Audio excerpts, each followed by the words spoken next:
Ialah contoh idea untuk meja kerja korang ataupun meja belajar yang korang boleh beli dan hias untuk kat bilik korang lah. So, andai kata korang ada laptop dan korang letak dia higher sikit, bawah tu letak keyboard, korang boleh beli shelf ni lah.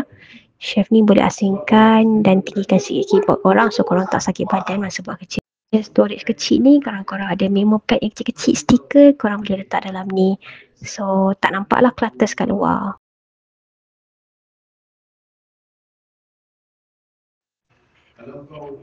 Dan untuk apa ni tempat letak folder ataupun folder compartment ni diperbuat daripada plastik.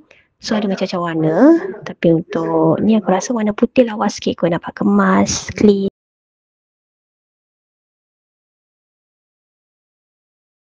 Memo pad macam ini pula sesuai untuk korang yang korang rasa yang suka tulis dengan lebih nampaknya tegak, tak kelang kabut, tulisannya maintain je. So korang kalau beli memo pad yang ada line-line macam ni. So ni ada lampu hiasan yang korang boleh guna untuk korang terangkan bilik korang di waktu malam. So lampu ni dia macam boleh fleksibel, korang nak ke atas, ke bawah dia. Andai kata kalau nak terangkan ceiling, korang boleh ubahkan dia punya bentuk tu menuju ke ceiling.